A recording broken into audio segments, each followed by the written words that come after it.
Good morning, dear friends. I am Dr. Vinod Pankaj Misra, and you are welcome in my YouTube channel Pankaj Institute of English. So, dear friends, in these days मैं आप लोगों को tense बता रहा हूं जिसमें इसके पहले मैंने present indefinite, present continuous, present perfect continuous tense के बारे में आपको बताया है। और आज मैं आपके सामने लेकर के आया हूं past indefinite tense. Past indefinite tense को क्या होता है, कहाँ पे इसका प्रयोग होता है, इसके बारे में मैं आपको बताता हूँ। तो सबसे पहले हम देखते हैं कि इसकी पहचान क्या होती है। इसकी पहचान क्या होती है, इसमें हेल्पिंग वर्ब, कौन सा हेल्पिंग वर्ब यूज होता है, हेल्पिंग वर्ब यूज होता है। तो इसकी जो पहचान होती है, रहा ता था, ती थी, ते थे, इस प्रकार से। जैसे वह भोपाल में रहता था, मैं स्कूल जाता था, इस प्रकार से ता था, ती थी। इसके साथ ही साथ इसमें आया, गया, लिया या दी, की, ली, इस प्रकार से वाक्यों में सेंटेंस। जैसे वह आगरा गया, उसने परीक्षा पास कर ली, वह मुझसे मिला या मिली, इस प्रकार से यानी कि पास्ट में किसी कार्य के होने का पता चलता है। ये जो होता है इसमें हेल्पिंग वर्ब डिड का प्रयोग होता है, जो सभी के साथ लगता है। ही, सी, इट, नेम सभी के साथ, और आई, यू, बी, दे सभी के साथ डिड का प्रयोग किया जाता है। ठीक है, तो सबसे पहले जो होता है अफर्मेटिव सेंटेंस होता है। अफर्मेटिव सेंटेंस सबसे पहले होता है। तो अफर्मेटिव सेंटेंस में क्या होता है कि सबसे पहले हम सब्जेक्ट लिखते हैं और वर्ब का सेकंड फॉर्म लिखते हैं। सब्जेक्ट लिखते हैं, फिर वर्ब का सेकंड फॉर्म रहता है, प्लस ऑब्जेक्ट रहते हैं। तो इस प्रकार से जो अफर्मेटिव सेंटेंस होता है उसमें सब्जेक्ट का वर्ब का सेकंड फॉर्म लिखते हैं। जैसे वह आगरा गया, वह आगरा गया। he went Agra. वह मुझसे मिली, वह मुझसे मिली। सी, मिलने को मीट बोलते हैं, मीट का second form met, she met me. तो इस प्रकार से ये जो अफर्मेटिव सेंटेंस होता है उसमें सबसे पहले सब्जेक्ट लिखते हैं, वर्ब का सेकंड फॉर्म लिखते हैं, ऑब्जेक्ट लिखते हैं। जब इसका नेगेटिव होता है, जब नेगेटिव सेंटेंस होता है, तो नेगेटिव सेंटेंस बनाने के लिए, जैसे कि मैंने पहले भी आपको बताया है कि नेगेटिव सेंटेंस बनाने के लिए हेल्पिंग वर्ब के बाद नॉट रख देते हैं।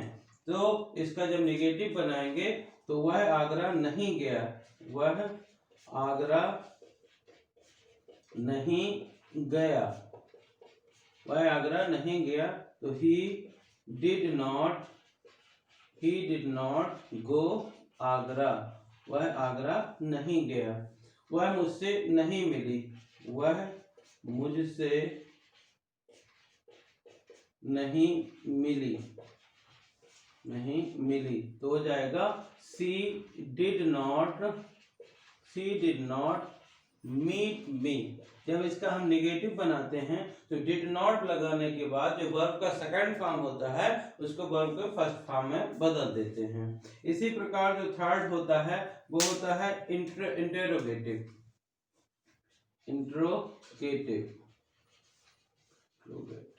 सेंटेंस। तो देखिए इंटेरोगेटिव जो सेंटेंस होता है, यदि उसका क्वेश्चन हम यस या नो में उसका आंसर दे सकते हैं किसी क्वेश्चन का, तो उसमें हम हेल्पिंग वर्ब को पहले रखते हैं। तो यदि यस या नो में आंसर देना है तो उसके लिए, अच्छा इसका रूल भी तो लिखना था, subject plus did not verb first form plus object. इसका नेगेटिव का रूल ये हो जाता है। इंटेरोगेटिव जो बनाते हैं तो इसमें डिड पहले रखते हैं, did plus subject verb first form plus object. Did plus subject plus verb का first form plus object plus sign of interrogation. यहाँ पे प्रश्नवाचक चिन्ह जरूर लगाएंगे। जैसे वह आगरा नहीं गया, ये लिखा है वह आगरा गया, तो हम पूछते हैं क्या वह आगरा गया, तो हो जाएगा डिड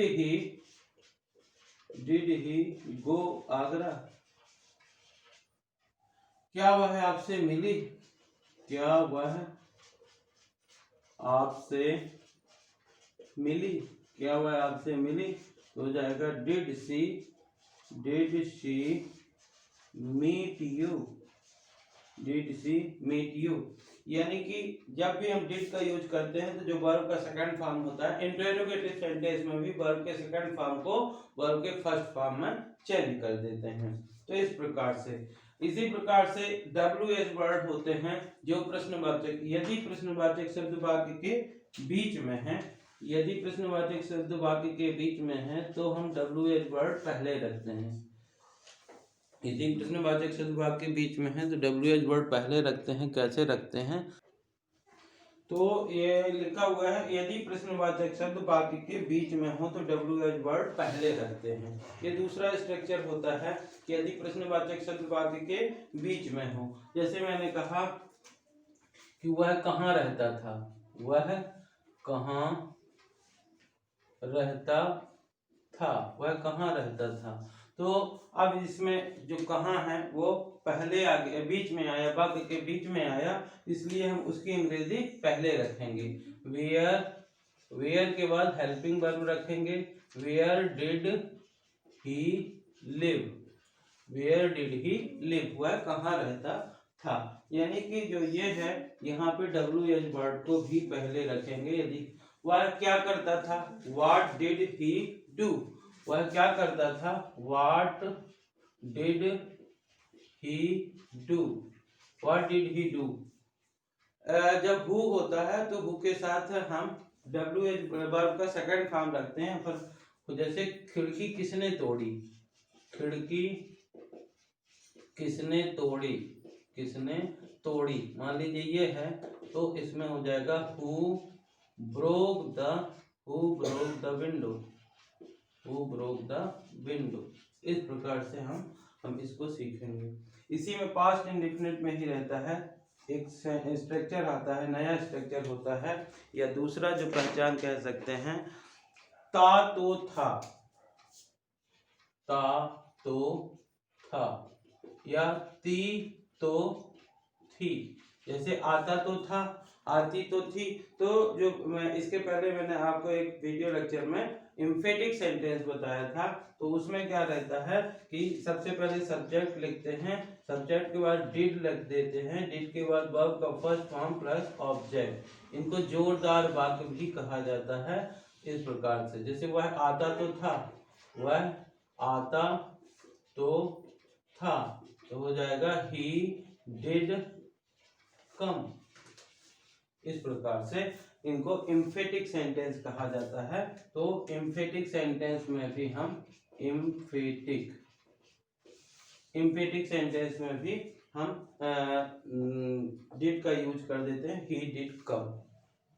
एक इसी में होता है कि पास में था, पास में था, वो भी पास में था, पास में था के लिए हैड लगाते हैं, वो भी पास्ट इंडेफिनिट में आता है। तो उसके लिए जो रूल होता है, सबसे पहले हम सब्जेक्ट लिखते हैं, फिर उसके बाद हैड लगाते हैं, हैड के बाद नाउन रख देते हैं, तो उसको बोलते हैं हम, जैसे उसके पास पेन था, उसके पास एक पेन था, उसके पास एक पेन था, तो he had a pen, he had a pen। तो यानी कि कोई चीज जो पास में था बताना हो तो भी उसमें had का यूज करते हैं, और वो भी पास्ट इंडेफिनिट में आता है। यह फ्रेंड्स एक नया, जैसे था, थी या थे वसो, तो वहां पे भी पास्ट इंडेफिनिट का यूज होता है। इसमें रहता है सब्जेक्ट प्लस वॉज या वर का यूज करते हैं और प्लस नाउन रखते हैं। तो ये भी जो होता है वो पास्ट इंडेफिनिट का ही स्ट्रक्चर होता है। जैसे वह एक गरीब विद्यार्थी था, वह एक गरीब छात्र था, गरीब छात्र था। तो he was a poor student, तो इस प्रकार से was और वर्ब के बाद यदि नाउन लिखा हुआ है तो वो भी पास्ट इंडेफिनिट में आता है। was लगाते हैं he, she, it, name और I के साथ, वर्ब लगाते हैं you, be, they और प्लूरल के साथ। इसी में एक और स्ट्रक्चर होता है कि करना पड़ता था, करना पड़ता था, करना पड़ता था या करना पड़ा, करना पड़ा, तो वो भी पास्ट इंडेफिनिट में आता है। सबसे पहले सब्जेक्ट लिखते हैं, फिर हैड टू लिखते हैं, उसके बाद वर्ब का फर्स्ट फॉर्म प्लस ऑब्जेक्ट। जैसे मुझे स्कूल जाना पड़ता था, मुझे स्कूल जाना पड़ता था। तो यदि है तो हो जाएगा I had to go school, ये हो जाएगा। इसी प्रकार से पढ़ता था, ये हो गया। किया करता था, एक और आता है किया करता था, किया करता था भी पास्ट इंडेफिनिट में ही आता है। इसमें यूज होता है यूज्ड टू का। सबसे पहले सब्जेक्ट रखते हैं, फिर यूज्ड टू रखते हैं, फिर वर्ब का फर्स्ट फॉर्म रखते हैं प्लस ऑब्जेक्ट रखते हैं। जैसे उसे वह क्रिकेट खेला करता था, वह क्रिकेट खेला करता था। He used to play cricket, वह क्रिकेट खेला करता था। इस प्रकार से अलग अलग स्ट्रक्चर जो होते हैं पास्ट इंडेफिनिट टेंस में रहते हैं। ता था, ती थी, ते थे, आया, गया, लिया, दिया के अलावा। तो ये तो जनरली अफर्मेटिव कैसे बनते हैं, सब्जेक्ट वर्ब का सेकंड फॉर्म प्लस ऑब्जेक्ट बनाते हैं। जब इसका नेगेटिव बनाते हैं तो सब्जेक्ट डिड नॉट, वर्ब का फर्स्ट फॉर्म प्लस ऑब्जेक्ट रख देते हैं। इंट्रोगेटिव में डिड प्लस सब्जेक्ट, वर्ब का first form plus object plus interrogative रखते हैं। यदि प्रश्नवाचक शब्द वाक्य के शुरू में है तो डिड लगाते हैं, यदि प्रश्नवाचक शब्द वाक्य के बीच में है तो WH वर्ड को बीच में रखते हैं। एग्जाम्पल दिए गए हैं और भी, जैसे तातो था, ती तो थी, इम्पेटिक सेंटेंस बनते हैं। पास में था बताने के लिए हेड का यूज करते हैं, था, थी, थे केवल लिखें। तो इस प्रकार से पास्ट इंडेफिनिट टेंस का यूज इस प्रकार से बीते हुए समय को बताने के लिए किया जाता है। डियर फ्रेंड्स, यदि आपको ये वीडियो लेक्चर पसंद आया हो तो इसे लाइक करिए, शेयर करिए और यदि आप चैनल के लिए नए हैं तो प्लीज़ इसे सब्सक्राइब करिए। Thank you, have a great day.